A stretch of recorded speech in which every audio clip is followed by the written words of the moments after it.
So, einen wunderschönen guten Morgen, sehr geehrte Damen und Herren. Ich darf Sie herzlich begrüßen an diesem frühen Samstagmorgen. Neben mir finden Sie Bundesminister Özdemir sowie die Kommissarin für Landwirtschaft der Afrikanischen Union, Josepha Seko. Wir freuen uns sehr, dass Sie da sind. Herr Bundesminister, Sie haben das Wort. Ja, guten Morgen auch von meiner Seite. Die Welt ernährt heute mehr Menschen als je zuvor. Das wäre eigentlich eine Nachricht, über die man sich freuen kann. Doch zur Wahrheit gehört eben auch, dass so viele Menschen gleichzeitig vom Hunger betroffen sind wie nie zuvor. 800 Millionen Menschen hungern. 2 Milliarden Menschen auf unserem Planeten haben keinen ausreichenden Zugang, keinen dauerhaft gesicherten Zugang zu Nahrung. Und seit dem russischen Angriffskrieg auf die Ukraine hat sich die Krise noch mal verschärft. Dazu kommt, dass die bestehende Klimakrise das Ganze noch mal dramatisch verschärft, weil sie an Fahrt aufnimmt. Menschen hungern dort ganz besonders, wo die Klimakrise schon ungebremst sich fortsetzt. Die Krisen verschärfen sich gegenseitig. Die Weltgemeinschaft hat sich in ihrer Agenda 2030 vorgenommen, Hunger bis 2030 zu beenden. Dieses Versprechen, wenn es nicht nur ein Lippenbekenntnis sein soll, dann muss sich die internationale Staatengemeinschaft auch dazu verpflichten, das Notwendige dafür zu tun. Zur Wahrheit gehört, bis 2030 sind es gerade mal noch 8 Ernten, um dieses Ziel zu erreichen. Das heißt also, die Zeit drängt. Umso passender, dass wir uns heute hier in Berlin zur Berliner Agrarministerkonferenz versammeln. Hier versammeln sich über 70 Agrarminister aus der ganzen Welt, die in ihren Ländern zuständig sind, Hunger zu bekämpfen, dafür zu sorgen, dass die Ernährung der eigenen Bevölkerung und der Weltbevölkerung gesichert wird. Ich freue mich ganz besonders, dass der globale Süden stark vertreten ist, und ich bin sehr dankbar, dass Josepha Seko, die Landwirtschaftskommissarin der Afrikanischen Union, heute teilnimmt, unser Nachbarkontinent als Europäer. Kommissarin Seko wird nachher gleich einige Worte auch an uns richten. Wie nie zuvor sind die afrikanischen Staaten bei dieser Konferenz hier vertreten und bringen sich mit ihren Ideen ein. Das diesjährige Motto Ernährungssysteme transformieren, eine weltweite Antwort auf multiple Krisen, drängt sich ja geradezu auf, denn noch nie hatten wir solche überlagenden Krisen, die wir gleichzeitig lösen müssen, um das Recht auf Nahrung tatsächlich auch einzulösen. Und wir stellen fest, die Krisen machen keinen Halt an den Grenzen, und darum sind wir in ganz besonderer Weise darauf angewiesen, auch die Lösungen global zu denken. Wir müssen jetzt für die Staatengemeinschaft Angebote machen, für strategische, für langfristige Partnerschaften. Kommissarin Seko und ich haben deshalb gestern eine Zukunftspartnerschaft zwischen der Afrikanischen Union und der Bundesrepublik Deutschland vereinbart, um in zentralen Fragen das Thema Transformation der Ernährungssysteme eng gemeinsam anzugehen. Wir starten einen agrarpolitischen Dialog, den ersten auf dem afrikanischen Kontinent, um Agrar- und Ernährungssysteme in Afrika krisenfest zu machen. Ich bin der festen Überzeugung, wir müssen uns global stärker engagieren und den partnerschaftlichen Dialog auf Augenhöhe mit einer echten Partnerschaft führen. Und ich will das auch hier sehr deutlich sagen, Deutschland und die Europäische Union müssen endlich präsenter sein. Wir dürfen das Feld nicht den autoritären Staaten überlassen, die dort aktiv sind und durch ihre Investitionen versuchen, neue Abhängigkeiten zu schaffen. Wir haben keine kolonialen Absichten, sondern wir wollen Partnerschaft auf Augenhöhe, von Freunden zu Freunden. Das ist der Weg, das Angebot, das wir machen. Wir helfen mit unserer Erfahrung, wir helfen mit unserem Wissen, damit in Afrika die Landwirtschaft sich nachhaltig weiterentwickeln kann, um die Ernährung zu sichern. Landwirtschaftspolitik kann, wenn wir es richtig machen, ein echter Gamechanger sein. Sie kann dazu beitragen, den Frieden in der Welt zu sichern. Das Problem ist, mit Krieg, mit Klimakrise, mit einem Wimpernschlag sind ganze Ernten vernichtet. Die Ernten dagegen aufzubauen, ist härteste Arbeit, braucht lange. Sie können sich vorstellen, welcher riesige Berg an Arbeit vor uns liegt. Und ich will die Gelegenheit auch nutzen, einige selbstkritische Worte zu sagen. Wir müssen weg vom kurzfristigen Krisenhopping. Unsere Unterstützung muss langfristig werden. Deshalb, finde ich, gehört auch zur Wahrheit dazu, dass in einer globalisierten Welt wir uns auch fragen müssen, ob unsere europäischen Agrarexporte möglicherweise auch Krisen noch verstärken, ob sie Abhängigkeiten fördern. Wir haben uns gestern darüber unterhalten. Unsere leistungsfähige europäische Landwirtschaft, wir sind zu Recht stolz auf sie. Aber zur Wirklichkeit gehört auch dazu, dass wir in der Vergangenheit auch dazu beigetragen haben, dass in Teilen Afrikas heimische Märkte, etwa für Geflügel, etwa für Milch, keine Chance mehr haben, weil die Einkommen der Bevölkerung zurückgehen und die wirtschaftlichen Perspektiven vernichtet werden. Wenn wir Ernährungssicherheit ernst meinen, dann müssen wir auch über diese Fragen reden. Wir müssen über die Frage reden, wie können wir einheimische Märkte in Afrika stärken. In unserer heutigen Konferenz habe ich deshalb die Erwartung, dass wir das Thema nachhaltige Transformation der Ernährungssysteme deutlich uns dazu bekennen. Landwirtschaft kann nur erfolgreich sein, wenn sie Klimakrise und Biodiversität im Blick hat. Nur dann gibt es Ernährungssicherung. Deshalb ist das Thema Wissenstransfer ganz zentral. Das Know-how, beispielsweise zu Pflanzenschutz, gehört nach Afrika. Es gehört nicht primär in die Konzernzentralen, die damit natürlich Geld verdienen wollen. Nachhaltiger werden heißt auch, dass wir besser mit den Ernten umgehen. Wir haben Länder, in denen es bis zu 50% Nachernteverluste gibt. Die Zahl geht einem über die Lippen und gleichzeitig merkt man, dass das ein skandalöser Zustand ist. Deshalb brauchen wir funktionierende Lagermöglichkeiten. Wir brauchen Logistik. Wir brauchen Verarbeitungskapazitäten. Und nicht zuletzt heißt nachhaltige Transformation auch, dass es bestmögliches Regierungshandeln auf allen Ebenen gibt. Good Governance gehört natürlich auch dazu. Ein besonderes Augenmerk wollen wir dabei auf die kleinbäuerliche Landwirtschaft legen. Sie ernährt die Hälfte der Menschheit. Kleinbauern brauchen aber eben auch Zugang zu Saatgut. Sie brauchen Zugang zu Dünger, damit sie Menschen besser ernähren können. Das heißt auch, staatliche Gelder müssen einer Überprüfung standhalten, ob sie diesem Ziel auch wirklich zuarbeiten. Humanitäre Hilfe muss immer eine Selbstverständlichkeit sein. Aber sie ist eben halt auch immer kurzfristig. Wir müssen die Entwicklungshilfe stärken. Wir brauchen dabei eine Fokussierung auf langfristige Veränderungsperspektiven. Wir brauchen die Selbstversorgung als Ziel. Ich will es vielleicht etwas plastischer ausdrücken. Vielleicht muss das Ziel künftig sein, Getreidesilos bauen, statt Getreidesäcke schicken.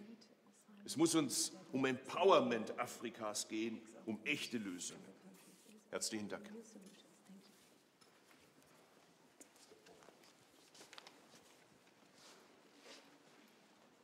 Good morning, the press. I would like to thank Honorable Minister for all these strong words and commitments to work together with the African Union Commission. As we are all aware, he said that the demand for food is increasing. And we have our global agenda, which is the SDG, and the goal number 2 is ending hunger. We have only 7 years to go to end hunger. But when we look at the contest, to this contest, we see that in Africa, my continent, we are not going to attain it if we don't have support from countries like Germany that are doing very well in terms of agriculture, the EU. So we really need to build upon the experience of the northern countries, the Western countries that are doing it very well. We also need to mitigate all these crises or all these shocks that we are having on the continent. So this type of platform, this forum is very important for us because this is an opportunity for us to exchange, lesson learned, exchange experience. So that is why my chairperson told me to assist this forum, because after COVID-19 pandemic, this is the first time we are meeting physically. So it's a very, very important forum that we will take the outcome of this forum to speed our ambition to end hunger. The goal 2 of the SDG, of the Agenda 2030, tells us to end hunger by 2030. In Africa, we have our own Agenda 2063, which is very much aligned with the global agenda. Under the Agenda 2063, we also have a 10-year action plan. So our ambition to end hunger in Africa is by 2025. It's not 2030 because we wanted to accelerate because this is a continent that really has a problem of food insecurity, malnutrition, stunting children. So that is why our ambition under the Agenda 2063 is until 2025. So we have only 2 years ahead to really improve. But we have a mechanism, we have tools at the African Union Commission through our flagship program, which is CAADP. We have the biannual review report that we report to our head of states every 2 years. This year we are going to report. So the last report tells us, after facts and indicators with a scientific basis, it tells us that only one country in Africa out of the 55 is on track to end hunger by 2025. So we need to speed our ambition. We really need to revert this thing. But due to the COVID-19 pandemic and the crisis in the Russia-Ukraine, this one also exposed our vulnerability. So I'm very happy, I commend the Federal Republic of Germany under our bilateral relationship with the African Union Commission to sign yesterday, we signed the joint declaration of intent. So all these issues that was raised here by Excellency Minister of the Federal Republic of Germany for Agriculture and Food and Agriculture, we know that it's part of the compound in this joint declaration intent that we signed yesterday. We are going to look at the food safety, post-harvest loss. Africa produces, but most of the 20 to 30% of what we produce due to lack of infrastructure, is being just wasted. So this post-harvest loss is one of the core issue. We have rain-fed agriculture. With the climate change, we have really problems, in terms of to secure food for our people. So that is why we want, the support from Germany. It's very important, and we know that we are getting a lot of support since we have been facing these two shocks, the recent shock, the pandemic, and the crisis. So I'm really very optimistic that things are going to change because even at the African Union, at the continent, we are also doing some, some effort to respond to this pandemic and the crisis. The African Development Bank, immediately after last year when the war started in Ukraine, the African Development Bank put in place a facility, which is the African Emergency Food Production Facility with $1.5 billion. We have started working on that. We selected 4 commodities, which is wheat, rice, soybeans, and the maize, to produce in the next 4 years. The good news is that since we started it, this year, the Republic of Ethiopia is going to export wheat in the region, in the Horn of Africa. So we are really trying also to bring a lot of support. We have also the support from the World Bank, $3.4 billion, to address the issue of the Horn of Africa, because this is a very, very serious problem because of the drought, and also the southern region of Africa, like a country like mine, Angola, we have Angola, we have Mozambique, we have Namibia. We have a lot of drought, floods, because of the climate crisis. So we are mobilizing a lot of money so that we can be sovereign in our country, in our continent. This week, that we are going to start next week, from the 25th to 27th, the chairperson of the African Union, His Excellency Macky Sall, he called for a high-level summit in order to address the issue of food sovereignty in Africa. Because we cannot believe that a continent like Africa, that has 60% of our uncultivated arable land. We have is a region that has the youngest population. 60 to 70% of our population are young. We have water facilities. We have all the ecosystem to feed Africa and also feed the world. Thank you. Vielen Dank. Can I ask one question? Danke.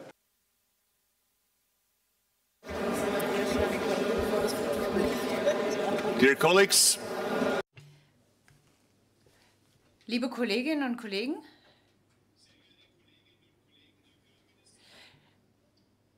colleagues, Agricultural Minister, Commissioner Sacco, High Representatives of international organizations, Excellencies, State Secretary Baumann, Mrs. Da Silva, Mrs. Nakate. It is a great honor to me to welcome you to the 15th Berlin Agricultural Ministers' Conference. It is a culmination of the Global Forum for Food and Agriculture. And I am particularly pleased that so many representatives of the Global South have come here today, and that you, Commissioner Sacco, have come here as a representative of the African Union today. Our meeting is more urgent than ever. We need to solve multiple crises together: the food crisis, the climate crisis, the extinction of species, and also the COVID-19 pandemic. These crises are once again exacerbated by the Russian war of aggression against Ukraine, which I strongly condemn, as you all know. We stand firm and in solidarity at Ukraine's side.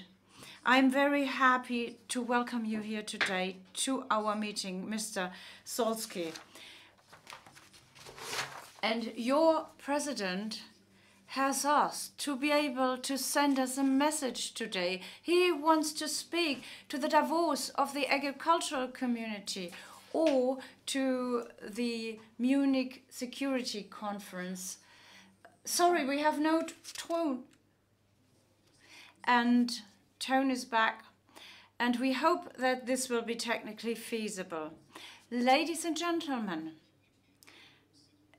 this war has exacerbated in this food situation in countries where the food situation is already volatile, where the climate crisis has even been there before the war, and where malnutrition and hunger have already been fully there before the war. And this has made us clear how vulnerable our food systems are.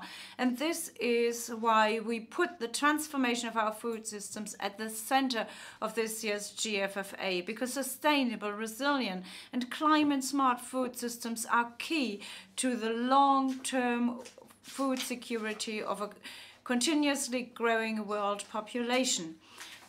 As important as emergency aid continues to be, it is our goal to empower people to feed themselves on their own and to implement the human right to adequate food. Finally, for this transformation to be successful, I invited all of you here, you, the ministers who are responsible for food and agriculture, you as representatives of international institutions who are fighting in civil society organizations against hunger and malnutrition.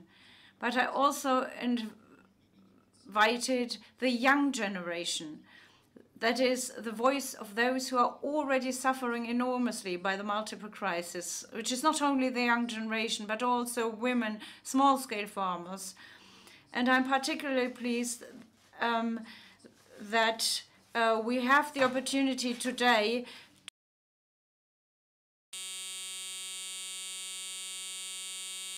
groups and to put our discussion on a broader basis. And this gives us the opportunity to take a broader view, because alongside the war in Ukraine, we must and will not forget the many other crisis hotspots in the world, and I would like to expressly underline this. I am particularly pleased that with the African Union, we have the first agricultural policy dialogue on the agricultural continent, and that we were able to sign the corresponding agreement. Ladies and gentlemen, we all know that we have only 7 years left to reach the second Sustainable Development Goal under Agenda 2030, that is zero hunger. For this purpose, we need to support the agriculture on the ground, especially in the countries of the Global South, because small-scale farmers already feed half of the global population, and we need to support the people who support these structures, in particular young farmers and women. because without empowering women, there will not be any sustainable development. And we have to work towards this together. We have to work towards avoiding post-harvest losses and food waste and losses as best we can. According to an FAO study, all people in the world could be fed if we halved food waste and losses. If we are serious about combating hunger, safeguarding agriculture, and permanently securing nutrition, we also have to protect the climate and preserve biological diversity. For this, we need coherent, well-coordinated policies, which also extend to other ministries and not only farm ministries. Ladies and gentlemen, the global agricultural community closed ranks under the impression of the unjustified and illegitimate war of aggression of Russia against Ukraine. Our successful cooperation during the German G7 presidency demonstrated this last years, and the Berlin conference called United for Global Food Security, which we held last summer, also highlighted this, and also the Bali G20 Agricultural Ministers Conference, which showed very positive results. We were successful, together with Ukraine, to export more grain from Ukraine than we had expected, for instance, by using alternative export routes.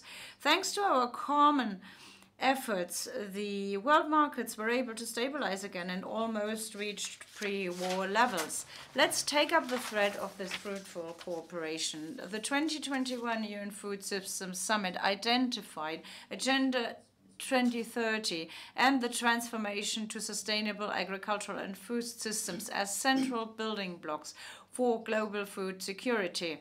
With this year's GFFA, we take this up in order to develop viable and pragmatic solutions together. With our communiqué, we send a clear signal. That is, farm ministers are sending out a clear message that we are resolved to address food systems transformation together. And in our communiqué, we found clear and unambiguous words to condemn the war and its impact on world food security. So I'm very pleased and I'm looking forward to a constructive exchange with you. Before we start, I would like to first of all hand you, Mrs. Baumann, over the floor. You are our host because Annalena Baerbock, our foreign minister, is the minister of this building. Minister Özdemir, ministers, excellencies, Mrs. Nakate, Mrs. Silva, guests. On behalf of Foreign Minister Annalena Baerbock, I would like to cordially welcome you here to the Foreign Office. This Agricultural Ministers' Conference is a leading conference in the world, and it is now the 15th GFFA, and thereby it is a good tradition. This year, it is a particularly important conference to us in the Foreign Office because, as the title says, multiple crises are threatening world food security. And this is an issue that is close to our hearts and that we are dealing with in the Foreign Office every day. In 2015, when adopting the SDGs in the UN, nobody would have been able to conceive that when we have the midterm review this year, that at this time worldwide hunger would have reached new peak levels. The most important reasons are conflicts such as in Yemen, in Syria, or at the Horn of Africa. Russia's illegal and unjustified war of aggression against Ukraine caused unprecedented price increases, according to FAO data. And the despicable actions of Russia threatens to exacerbate the resulting humanitarian crisis through driving up energy prices, fertilizer prices, and shrinking fiscal leeway. Russia, as you said, is waging a brutal war against Ukraine, and it does so not only by using tanks, missiles, and bombs. It wages this war by using another abominable but silent weapon, that is starvation and deprivation. by blockading Ukrainian harbors, by destroying silos, roads and railroads, civil infrastructure, and in particular by destroying farmers' fields, Russia started a grain war which unleashed a global food crisis. And Russia doesn't even hesitate to slow down cereal exports through the Black Sea Initiative intentionally, and to threaten to stop it over and over again, to the detriment of the rest of the world. At this point, I would like to rectify the lies that Russia is cynically spreading in many of your countries. The sanctions imposed by the EU and other Western states are not the trigger for the global food crisis that exacerbated in the last year. Europe is taking strong action to rule out that its economic action against the Russian war do not have a negative impact on third parties. And at the same time, we support all UN nations in maintaining farm exports from Ukraine and from Russia. And we take strong action against hunger. Under its G7 presidency, the G7 made world food security a priority, especially with a view of the LLDCs. The Foreign Office massively stepped up humanitarian aid for all global region with humanitarian needs. For 2022, the federal government stepped up its funding for world food security by 5 billion. And as you said, under the G7 presidency, we launched the Global Alliance for Food Security. And the support of the Black Sea Initiative and of the EU solidarity lanes is very important to us, because these are very important, successful diplomatic initiatives of the UN Secretary General and the European Union. And they enable Ukraine to export to global markets again. Ladies and gentlemen, we all need to respond immediately and find to these multiple crises, and also find long-term solution. In order to avoid price and availability shocks such as in 2022, or to minimize its humanitarian consequences, and to counteract long-term crisis factors, we need resilient and environmentally sustainable food systems. A transformation that our governments also have to facilitate through the international climate process and through international environmental negotiations. We need to think of these issues in a holistic manner. Nobody knows that better than you do. This is a daunting task. The Global Forum of Food and Agriculture offers an important opportunity for this, and I wish you the best of success and fruitful discussions for your conference. Thank you very much, State Secretary Baumann, for these kind words, and thank you very much for allowing us to use your rooms here. And the Ukrainian President, Volodymyr Zelensky, will now address the Agricultural Ministers' Conference via video message. Everyone who believes that in the 21st century there must be no famine anywhere in the world. We in Ukraine do believe that famine must forever remain in the past and cannot come back. This must be a global goal. The right for food, just like the right for clean water, should be a fundamental right of every human being on every continent.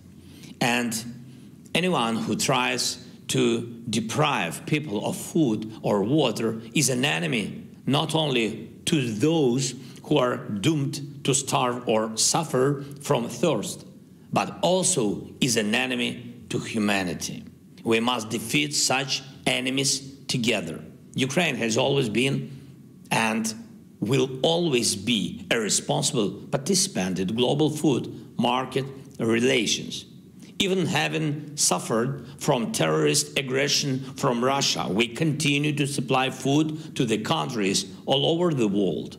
Although Russia has blocked our ports on the Black Sea, we have found a diplomatic way to resume exports, and I would like to express my gratitude to the Secretary General of the United Nations, Mr. Guterres, and to the President of the Republic of Turkey, Mr. Erdogan, for their timely and effective participation, which resulted in the Black Sea Grain Initiative. These brought millions of tons of Ukrainian products back to the world market. Although Russia continues to launch missile attacks at our infrastructure, including ports and transport, and continuous brutal battles in the regions that are extremely important for the agricultural production, Ukrainian farmers continue to cultivate the fields. This is our moral constant. There must be wheat on fertile soil, not craters from explosions. We also launched a globally important humanitarian initiative, Grain from Ukraine. We attract the support from developed countries to buy grain and charter ships in order to supply humanitarian food to the countries which suffer from the threat of famine most of all. And I express my gratitude to everyone who is implementing the initiative Grain from Ukraine with us. Ladies and gentlemen, I call on all of you to take this approach to global food security based on morality and the need to protect the right of every human for food and water. Before this war, which is destroying our potential, including our agricultural potential, we exported 6.5 million tons of food every month. Due to Russian aggression and actions to block our food exports, the shipments have been cut in half. If we count all that not in tons, but in human lives, this will be at least 200 million people in different countries on 3 continents, Africa, Asia, and Europe, who now have decreased access to food. Right now, while the discussions at the forum are going on, more than 100 ships transporting food are lined up near the Bosphorus. Why? Because they need to be inspected, and Russian representatives are blocking this inspection. The ships are detained for weeks. It means higher prices for Europe. For Asia, it means a growing threat of social instability.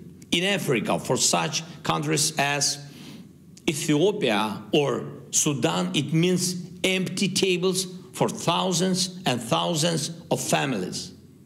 This means that the world needs more determination and more cooperation to stop the aggression that ruins the food market, to stop any state that blocks the sea and destroys food supply chains, to bring to justice any tyrant who tries to make famine an instrument of political influence. Is it possible to overcome famine? Yes. Is it possible to guarantee food security? Yes. Is it possible to stabilize food prices on the world market? Yes, it is. But to do so, we need to punish the aggressors and to help countries on the edge of famine. This is exactly what Ukraine is doing. This is exactly what our partners are doing. I encourage everyone to join in. Join our initiative, Grain from Ukraine. Join our initiative to create food hubs in Africa, in the regions that are critically dependent on food imports. Get involved in the implementation of the Ukrainian peace formula, which will stop Russian aggression and restore international law and order in Europe. Thank you for your attention, and I invite you to Kyiv to make concrete arrangements. Slava Ukraini!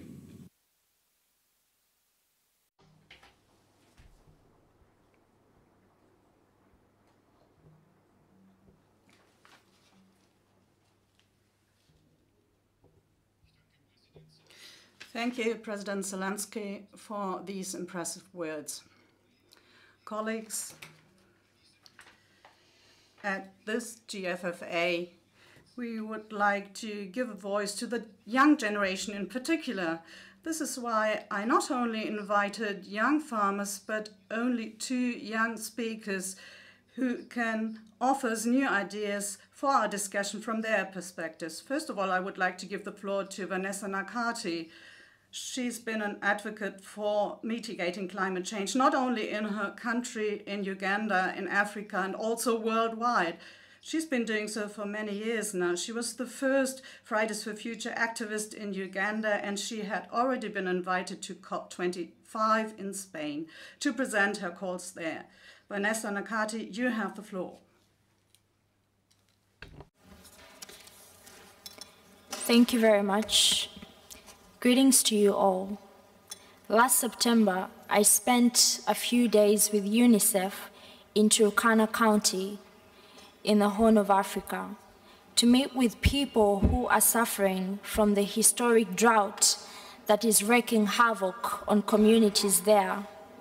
Turkana County and other parts of the Horn of Africa have suffered 4 consecutive failed rainy seasons. The drought is killing crops, there is no pasture for the livestock, and water sources are drying up everywhere. The ongoing emergency in the Horn of Africa is depriving children of clean, fresh water, of food, of livelihoods, and access to life-saving health services. It is keeping them from the classroom and forcing their families to move. The climate crisis is not just robbing them of their futures, it is robbing them of their present. It is robbing them of their very survival. And over those days, I spent time with people who have done literally nothing to create the climate crisis, but who are suffering its worst impacts. I spent time with moms who are desperately trying to keep their young ones alive, trying to find food and water to sustain their families' lives for another week, for another day, for another hour. And I spent time with their children who are clinging to life. Often we are given statistics. In the run-up to this forum, the Federal Ministry of Food and Agriculture stated that in 2021, between 702 and 828 million people in the world suffered from hunger. Statistics are important, but we must remember we are not just talking about statistics. We are talking about real people. And I want to tell you about one of the people I had the chance to meet while I was in Turkana with UNICEF. I met a young boy in hospital where the worst cases of severe acute malnutrition are referred and treated. It was devastating for me to see, especially when there are available solutions that can be put in place to stop children from suffering like this. Unfortunately, this child's family was not able to access the proper services in time for him to receive the treatment that he needed. And by the time the sun set that evening, sadly, he had passed away. This is one story about how the climate crisis is affecting people all around the world, especially in the global south. This is the face of the climate crisis. The climate crisis is not some distant future threat. And I want to speak directly now to the agriculture ministers who are gathered here. there is not much time left to reach the United Nations Sustainable Development Goal of zero hunger. The year 2030 is only 8 harvests away. But the moms and children that I met in the Horn of Africa and the millions of people on the front lines of the climate crisis all around the world, they do not have until 2030. People, real people, are starving and they need your help. They need you to take action and they need you to do it now. Thank you.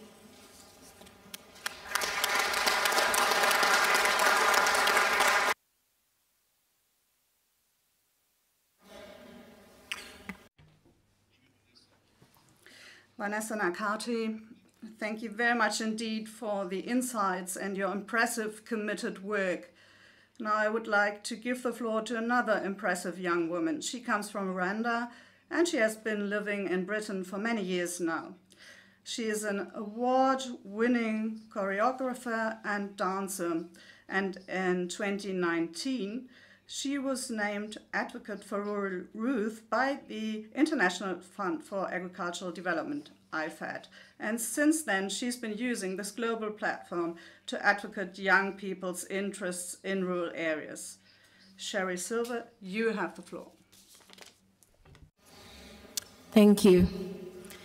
Excellencies, ladies and gentlemen, for those who don't know me, my name is Sherry Silver, and I'm originally from Rwanda, and I moved to the UK with my family. Agriculture is in my roots. My grandfather had a farm with cows and goats, and I used to watch my grandmother plant yams and banana trees. As a dance choreographer, I travel all over the world, but I make sure that I'm back in Rwanda as much as possible. It's part of who I am. As a dance choreographer, I want to use my voice for the better.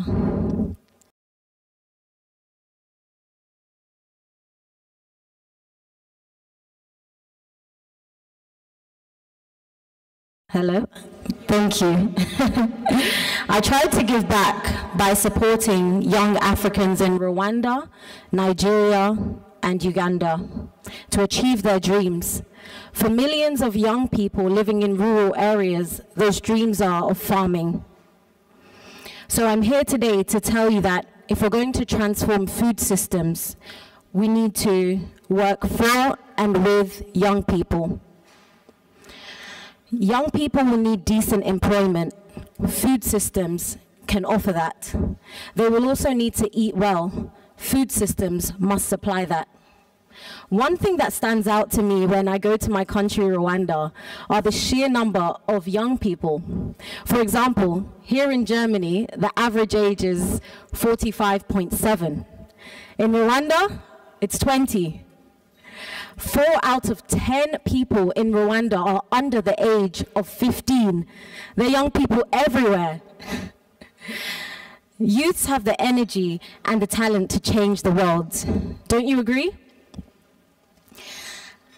As they have so much to offer, I want to give you an example of some young people who achieved things under the age of 25. Bill Gates founded Microsoft when he was just 19, and David Karp founded Tumblr when he was only 21. Young people have so much potential, but people can only reach their full potential if someone invests in them. We need to help them to unleash their full capacity, and that's why I'm an IFAD advocate for rural youths. IFAD works in remote and often forgotten areas where poverty and hunger ruin lives daily. Its investments transform lives and create opportunities for young people to have a brighter future. This work has taken me to Cameroon and Ghana, where I've met up with a lot of young farmers, and it really inspired me because they were very hardworking and innovative. But they asked for more investment and more support from government, donors, and the international community. Too often, lack of access to land, finance, and the right tools to achieve their dreams is the problem. The impact of climate change on agriculture is threatening global food systems. And for young people in rural areas looking for decent work, they are particularly vulnerable. We need young people to help us grow more food while respecting the Earth's precious resources. But first, youths need your support. Ladies and gentlemen, young people will inherit this earth, and they are well aware of the problems at hand, and they want to be a part of the solution. They want to create a better future for themselves and their children. We need young people in rural areas to use their energy and creativity to drive the positive change that we need. But we also need to make sure that agriculture is more attractive to these young people by creating and building rural infrastructure and digital technologies. And by making sure that farmers are connected to markets so they actually earn a fair price for the food that they grow.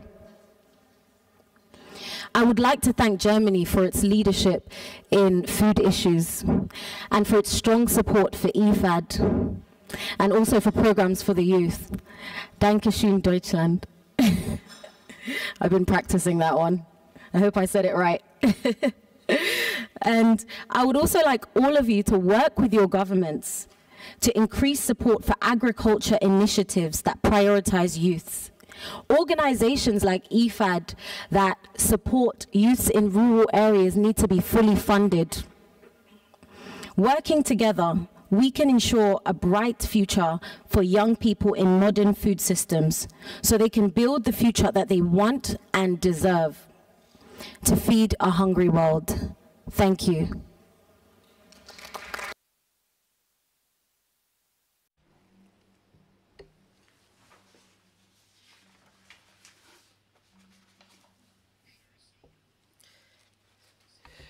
Whether we agree that the youth has the potential to transform, I think many of us wanted to shout out, yes. Ich danke Ihnen sehr herzlich für Ihre Einblicke und für den... Thank you for your insights and for your great commitment for rural youth. Thank you very much indeed to both of you for the encouraging messages, but also for your calls. I think we all listened carefully, and we will be discussing these topics intensively today. When it is about agriculture's future, I think we also need to give a warm welcome to our young farmers from all regions across the world who are with us today. I have invited them so that they can show us their views, share their views with us, and give us impetus for our future work. The young farmers have been in Berlin since the middle of Berlin and drawn up a declaration on their own. I would now like to ask the delegates of the young farmers, Mr. Andres Alvarado from Costa Rica and Mrs. Chengeta Muzira from Zimbabwe, for their presentation. You have the floor.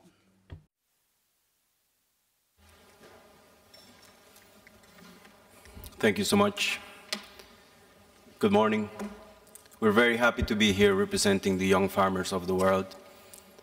My name is Andres Alvarado. I come from Costa Rica, from the first cooperative to be established in Costa Rica. Thank you very much. Good morning, Your Excellencies. My name is Chengeta Muzira. I'm from Zimbabwe, and I represent small-scale farmers in Zimbabwe. We are here representing the International Young Farmers Forum, and we do hereby present our declaration to you. In the last year, we faced multiple crises coming all together. Climate change with droughts and floods, an energy crisis with rising prices of operational resources, the massive loss of biodiversity, and the chronic hunger crisis. The unjustified Russian war in Ukraine channeled these crises and impacted our whole food system. We see now the urgent need to transformative of the food systems globally. As young peasants and farmers, the crisis affects us directly in our daily life. Therefore, we discussed potential solutions, which we want to share now by reading our statement to you. We stand here in hope that you will listen carefully, think about it, and then implement them in your national legislative processes, so that someday we can be able to provide sustainable, affordable, culturally appropriate, and nutritious food for everyone. How can we create crisis-proof food systems? Peasants and family farmers produce around 70 to 80% of the food consumed by people worldwide. However, they also constitute 80% of the global population facing hunger and approximately 70% of the world's population living in extreme poverty. Women provide about 50% of the farm labor. They are traditionally not being recognized and are particularly impacted by the different crises. To improve the situation, we should cooperate with the women's rights movement. Human rights instruments such as the UN Declaration on the Rights of Peasants should be at the core of country-level efforts and globally coordinated actions to eradicate poverty and zero hunger by 2030. States should enact critical policy shifts for structural change within the global economy in order to build resilience and sustainable food systems. Human rights, particularly the right to food and the right to food sovereignty, must be central in all policies, programs, and governance processes related to food and agriculture. We all deserve healthy, culturally appropriate food produced through ecologically sound and sustainable methods. This right can only be enjoyed by everyone if nation states realize the right of peoples democratically. This right can only be enjoyed if nation states realize the right of peoples to democratically define and control their own food and agricultural system. Transparency in markets and regulations when needed is required for food prices to reflect the cost, the value of production, and prevent harmful financial speculations. Parity pricing and labor protections are fundamental in guaranteeing fair incomes for everyone engaging and employed in food systems. Genuine agrarian reforms are needed to realize and protect the right of land for small-scale producers, family farmers, and landless people. Equitable reforms are especially relevant for achieving gender equality and addressing youth migration out of the countryside. How can we create climate-friendly food systems and preserve biological diversity?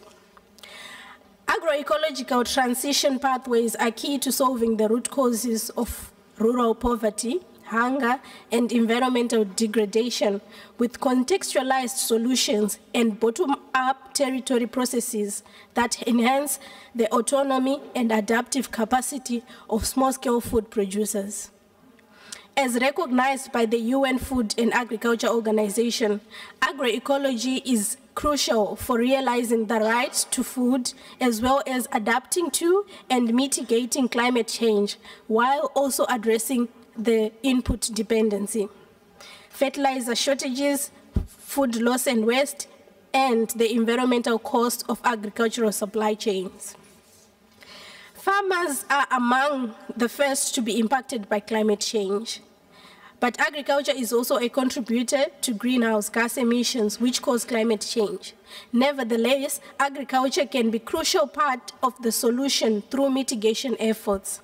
Hence, the need to create climate-friendly food systems that provide economic, social, and environmental sustainability. Recent developments in food systems have yielded many positive results, such as establishment of food industry, which have expanded off-farm employment opportunities and have widened food choices beyond local staples, thus satisfying the customer preferences in terms of taste, form, and quality. The importance of rescuing and preserving native species, local seeds used for generations in one region cannot be overstated. Any effort done towards to preserve local diversity of species is a step to the right direction. Directing forest preservation towards a proper water availability and distribution, avoiding desertification is also crucial.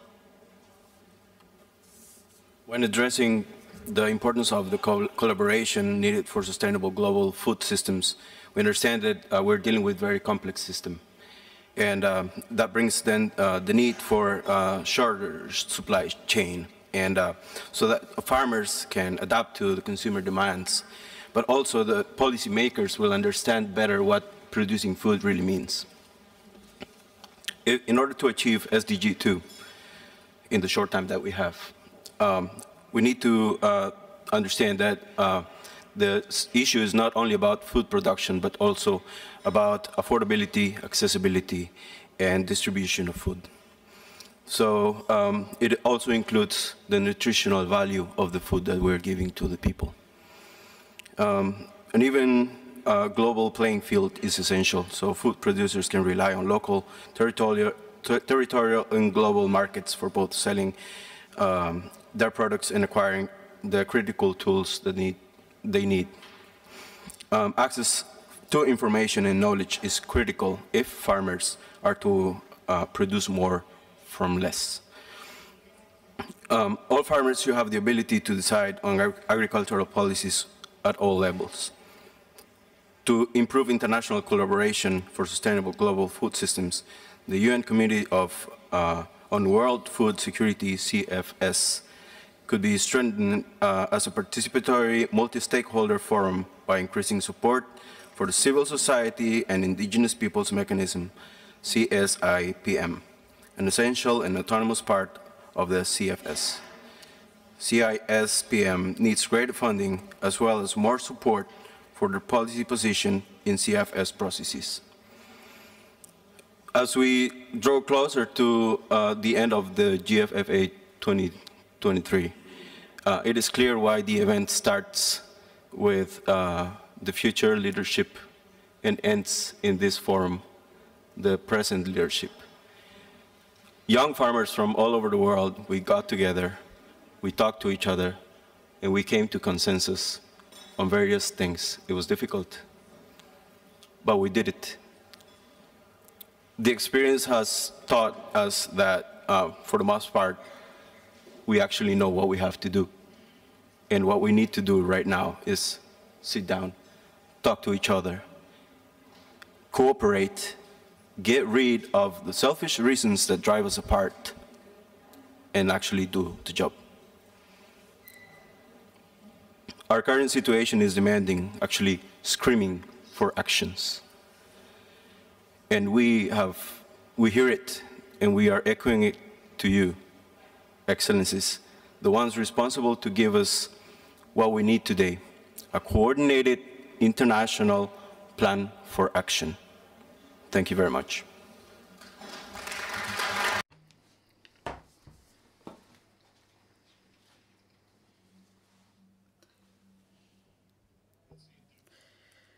Thank you so much. Your voice will not only be heard in the future discussions, but we will also take account of them. I would like to thank you very much indeed, and I would like to wish you every success and all the best for your future work.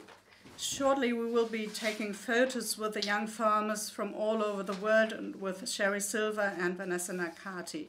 2 days ago, on Thursday, the communique has already been negotiated by the SOM. And this is why today we will exchange our views on the practical implementation of the communique. We will have to discuss intensively the international but also national implementation of the decisions taken within the framework of the communique in order to develop our farming sector, in particular with regard to the existing best practices, that is the many successful policy approaches and projects which have already been tested in various countries. This can be an inspiration and a model. In order to have an interactive discussion, we will now meet in smaller groups, the so-called breakout sessions. so that we can discuss the political implementation of the 4 focal issues mentioned in the communique. The topics are the following. First, crisis-proof food systems. Second, climate-friendly food systems. Thirdly, the conservation of biodiversity and improved cooperation. Colleagues, you can see which breakout session you're in when you look at the colored cards which are in the folders in front of you. Please follow these colors because the rooms are identified accordingly. We will meet back at 11:15 on time for our group photo, and after the breakout sessions you will be led there directly. And after taking a photo we will have a short coffee break, and after that we will be back here on time at noon sharp when we will start the second plenary meeting here in the conference room. Those colleagues facilitating the individual breakout sessions will report here. So see you later.